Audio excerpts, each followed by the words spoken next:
Hello friends, पिछले video में हमने देखा कि कैसे हम सीरीज को जो है डिफरेंट तरीके से बना सकते हैं। और इस वीडियो में हम सीखेंगे कि कैसे हम सीरीज के ऑब्जेक्ट्स को एक्सेस करेंगे। तो चलिए देखते हैं। तो पहले मैं यहाँ पे एक सीरीज बना लेता हूँ। import numpy एज np और import pandas as pd means एक एरे के रूप में जो है डेटा हम लेंगे और उससे एक सीरीज बनाएंगे। तो a इक्वल टू मैं ले लेता हूँ np डॉट ए रेंज और ए रेंज में लिख देता हूँ 2,10। ये मेरा रेंज हो गया जो 2 से लेके 9 तक जाएगा। और s एक वेरिएबल ले लेता हूँ s equal to P D dot series, और ये याद रहे कि सीरीज का एस हमेशा कैपिटल होगा। और यहाँ मैं पास कर देता हूँ डेटा इक्वल टू ए कर देता हूँ, या A into 2 comma index equal to A कर देता हूँ। तो ये मेरा एक बन गया सीरीज। अब प्रिंट करा के मैं देख लेता हूँ इसको कि आउटपुट क्या आता है। देखिए ये रन किया मैंने, ये आप देख रहे हैं डेटा में जो आया है 4, 6, 8, 10, 12, 14, 16, 18 आया है। और इंडेक्स जो है ए है, ए मतलब 2 से लेके 9 तक जो मेरा आने वाला था रेंज वही था मेरा। तो 2, 3, 4, 5, 6, 7, 8, 9 आ गया है। ठीक है, तो इस तरह से जो है हम एक सीरीज बना लिए। अब क्या है, इसमें हम चाहते हैं किसी पार्टिकुलर एलिमेंट को एक्सेस करना। जैसे मैं चाहता हूँ 8 को एक्सेस करना। ठीक है, मैं चाहता हूँ कि सीरीज में से सिर्फ क्या दिखे, 8 दिखे। तो 8 को देखने के लिए हमें क्या करना होगा, पहले उसका इंडेक्स देखना होगा। 8 का इंडेक्स क्या है, 4 है। तो मैं यहाँ क्या करता हूँ, s और स्क्वायर ब्रैकेट में 4 लिख देता हूँ। देखिए आउटपुट में क्या आ गया, 8। ठीक है, उसी तरह अगला मैं कोई एलिमेंट मान लिया 14। चलिए 14 जो है उसको मुझे सर्च करना है। तो इसका इंडेक्स मैंने देख लिया कितना है, 7। तो अब जब मैं इसे लिखना होगा तो क्या लिखूंगा, 7 सिर्फ लिखूंगा और रन करूंगा तो 14 आना चाहिए। जी हाँ, बिल्कुल 14 आ गया। तो ये जो तरीका है, ये अगर इंडिविजुअल इंडेक्स को फाइंड करने के लिए हम इस तरह से लिख सकते हैं। बट अगर हम यहाँ रेंज यूज करेंगे तो मेरा तरीका जो है वो थोड़ा चेंज हो जाएगा, वो डिफरेंट हो जाएगा। ठीक है, तो चलिए हम देखते हैं। मान लिया मुझे मैं यहाँ पे जो है एक और प्रिंट लगा देता हूँ ताकि दोनों आपको जो है एक साथ दिखाई देगा। तो ऊपर में आप देख पाएंगे पूरा फुल एरे, और नीचे में आप देख पाएंगे वो रेंज जो कि हम लोगों ने वहाँ पे कट किया होगा, स्प्लिट किया होगा। तो मान लिया मुझे चेक करना है 8, 10 और 12। ठीक है, ये मेरा टास्क है। मान लिया मुझे जो है वो चेक करना है 8, 10 और 12 को। तो क्या करना होगा, इसके लिए हम अगर लिखते हैं 4:6, जैसा कि हम सोच रहे हैं कि 4 से लेके 6 तक लिखेंगे तो ये आ जाना चाहिए। बट यहाँ पे जो है ये आउटपुट दूसरा आया, मेरा 12 और 14 आ गया, जबकि मुझे चाहिए था 8, 10 और 12। तो 8 का इंडेक्स है 4 और 10 का इंडेक्स है 12 का इंडेक्स है 6। तो इस तरह से हम लिखे 4:6, बट ये नहीं आया। तो क्या करना होगा मुझे 8, 10 और 12 लाने के लिए। याद रहे जब भी हम इंडेक्स लिखते हैं तो मेरा रूल थोड़ा चेंज हो जाता है। अब मेरा जो ये शुरुआत होगा वो 0 से स्टार्ट होगा। ठीक है, जब भी इंडेक्स हम लिखेंगे तो बाय डिफ़ॉल्ट वो कहाँ से शुरू होगा, 0 से। तो अगर हम यहाँ पे लिखते हैं 2:5 तो मेरा आउटपुट आ जाएगा 8, 10 और 12। देखिए ये आउटपुट आ गया 8, 10 और 12। इसके लिए मुझे क्या लिखना पड़ा, 2:5 लिखना पड़ा, क्योंकि इंडेक्सिंग जो शुरू होगा बाय डिफ़ॉल्ट कहाँ से शुरू होगा, 0 से शुरू होगा। ठीक है, अब यहाँ अगर मैं 0:3 लिख दूँ तो क्या होगा, तो देखिए आउटपुट में मेरा आ रहा है 4, 6 और 8। अब अगर हम इंडेक्स का नाम चेंज कर दे और फिर आउटपुट देखें रेंज के रूप में, तो मेरा आउटपुट डिफरेंट होगा। ठीक है, तो चलिए देखते हैं कि कैसे होगा इस तरह से डिफरेंट। जैसे मैं यहाँ पे एक ले लेता हूँ, आपका इंडेक्स में मैंने ये लिस्ट कॉम्प्रिहेंशन चला दिया, X for X in ABCDEFGH। ठीक है, तो ये जब मैं रन करूँगा तो इसमें मेरा इंडेक्स हो जाएगा ABCDEFGH, और मेरा जो डेटा होगा वो वही रहेगा जो कि उस समय चल रहा था। तो यहाँ देखिए मैंने रन किया है जिसमें मेरा इंडेक्स है ABCDEFGH और इसमें मेरा डेटा है 4, 6, 8, 10, 12, 14, 16 और 18। ठीक है, अब इसमें अगर मुझे वही चीज़ फाइंड करना है तो मैं इसमें जो है वही लिख रहा हूँ जो पहले मैंने लिखा था S और 0:3। तो अभी मैं वही लिखूँगा और देखता हूँ कि आउटपुट क्या आता है। तो मैं यहाँ पे कमेंट आउट हटा देता हूँ, रन करता हूँ।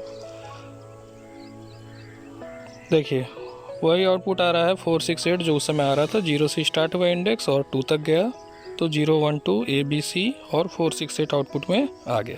इसमें कोई दिक्कत नहीं है, ठीक है। लेकिन दिक्कत कब आएगा, जब आप इंडेक्स का नेम के अकॉर्डिंग जो है वो रेंज लिखोगे। जैसे मैं यहाँ पे रेंज लिख देता हूँ A:D, ठीक है। अगर मैं यहाँ पे ये मिटा करके A:D लिख देता हूँ तो आप सोचते होगे कि क्या आना चाहिए। तो इसमें आउटपुट आना चाहिए, आपको लग रहा होगा 4, 6, 8 आना चाहिए, है ना, क्योंकि A से स्टार्ट हुआ और D मैंने लिखा है तो C तक जाएगा। तो मैं रन करके देखता हूँ क्या होता है, बट ऐसा नहीं हुआ। मैंने लिखा था A:D तो मेरा आउटपुट जो है पूरा 10 तक आ गया। तो ये जो है डिफरेंस आपको देखने को मिलेगा। अगर इंडेक्स लिखते हो तो वो 0 से स्टार्ट होता है, बट अगर इंडेक्स का नाम लिख देते हो तो वो वहीं तक जाएगा जहाँ तक कि वो नाम लिखा हुआ होगा। तो इस चीज़ का ध्यान रखना है। 3 हम लोगों ने जो है एक्सेस देखा ऑब्जेक्ट्स का। इंडिविजुअल के लिए अलग रूल है, रेंज के लिए अलग रूल है, और अगर उसको हम तीनों केसेस में जो है मेरा आउटपुट डिफरेंट आएगा। जैसे मैंने यहाँ पे लिखा है S के अंदर लिख दिया मैंने A:H, A से लेके S तक, और स्टेप डाल दिया 2। तो अब ये आउटपुट में क्या आया, दो के स्टेप पे आया। A के बाद B नहीं है, फिर C है, D नहीं है, E है, फिर F नहीं है, G है, ठीक है। तो इस तरह से वो स्टेप्स जो है दो स्टेप के रूप में हमको आउटपुट मिल रहा है। तो इतना में मुझे नहीं लगता है कि आपको कोई दिक्कत हुआ होगा, और आई होप कि आपको इतना समझ में आ गया होगा। अब हम देखेंगे कि सीरीज ऑब्जेक्ट्स को हम मॉडिफाई कैसे कर सकते हैं। मॉडिफाई करना मतलब उसका जो वैल्यू है उसको चेंज करना। जैसे मैं यहाँ लिख देता हूँ S और C = 99। ये एरर आ गया। एरर क्यों आया? एरर आने का रीज़न है क्योंकि मुझे जो है प्रिंट के अंदर इसको नहीं लिखना था। पहले मैं S को चेंज कर लूँगा और फिर उसको बाद में क्या करूँगा, प्रिंट करूँगा। तो ये चीज़ ध्यान रहे, अगर इस तरह से आप भी लिखते हो तो आपको एरर हो सकता है, ठीक है। तो मैं यहाँ पे S अलग लिख दिया मैंने प्रिंट में, अब मैं लिख देता हूँ S को, ठीक है। अब देखिए आउटपुट क्या आएगा। अब यहाँ आप 2 आउटपुट देखिएगा। ऊपर का आउटपुट में देखिए बिल्कुल जो है वो सेम है। नीचे में आपको दिख रहा है कि C का वैल्यू 99 हो गया, बट ऊपर वाला जो है C का वैल्यू अभी भी वही है, 8 है, ठीक है। तो इससे हमको ये भी मालूम चल रहा है कि पाइथन जो है इंटरप्रेटर लैंग्वेज होता है, और लाइन बाय लाइन जो है वो डेटा को रीड करता है, एक्सेस करता है। तो ऊपर वाला S जो है वो पहले का S है, और नीचे ये जो 99 हो गया वो बाद का S है। तो नीचे वाला S में हमको 99 चेंज दिख रहा है, ठीक है। अब मैं यहाँ लिख देता हूँ C:F = 99। तो अब क्या होगा, अब मेरा C से लेके F तक जो वैल्यू है वो 99 में चेंज हो गया है। तो इस तरह से आप देख रहे हैं कि कैसे हम जो है वैल्यू को चेंज कर सकते हैं इजीली।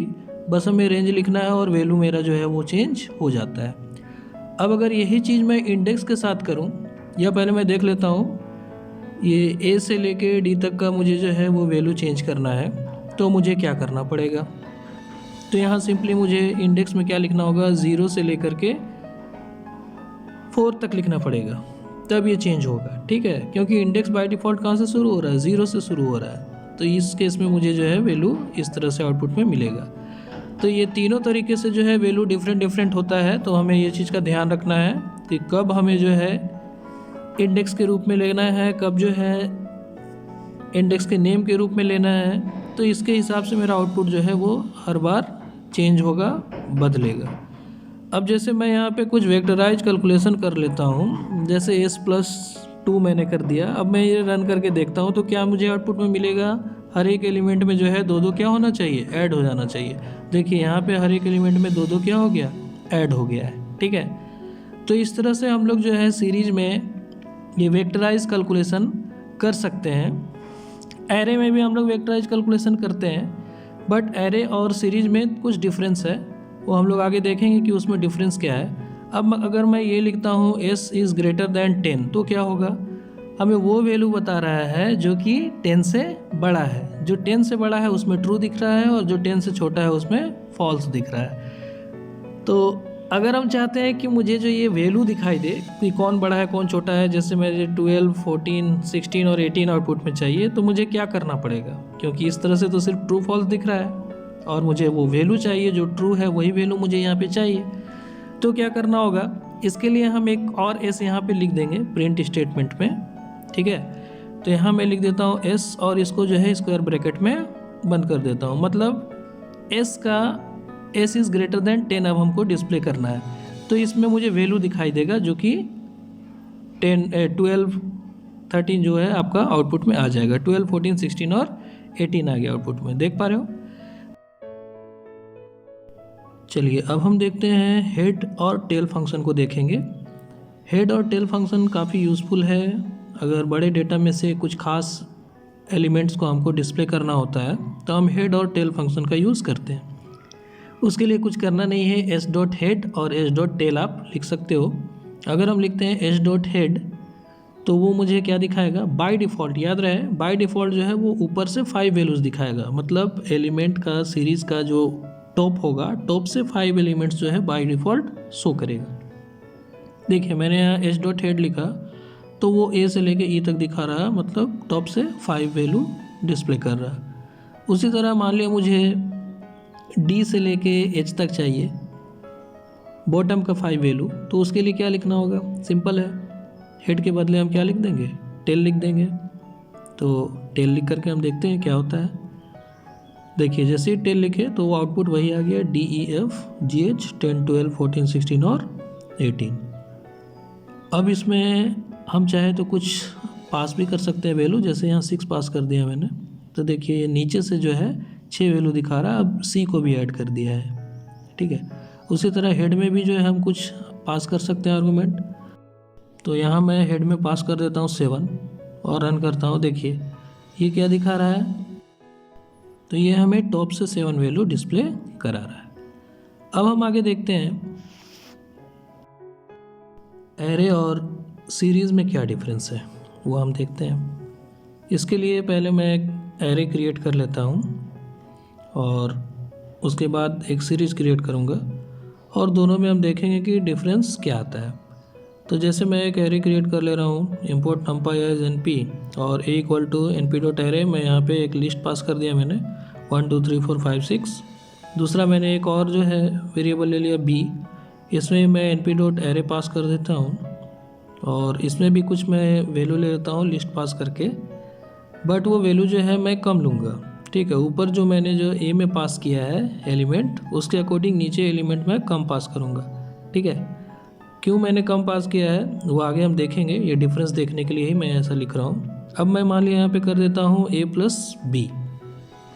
तो एरे 1 जो आपका पहला एरे है a और दूसरा एरे है b, उसे मैं जोड़ना चाहता हूँ, a प्लस बी दोनों को जोड़ना चाहता हूँ। अब मैं इसे रन करके देखता हूँ क्या होता है। ये एरर हो गया, नहीं जुड़ पाया। क्यों नहीं जुड़ पाया, क्योंकि एरे में जो एलिमेंट्स का संख्या है वो बराबर होना चाहिए।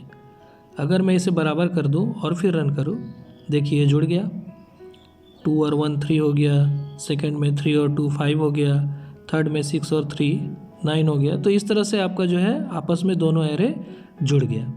तो एरे को एरे में हम जोड़ सकते हैं, बट इस चीज़ का हमें ध्यान रखना है कि उसमें जो भी एलिमेंट्स होंगे वो दोनों तीनों एरे में क्या होना चाहिए, सेम होना चाहिए।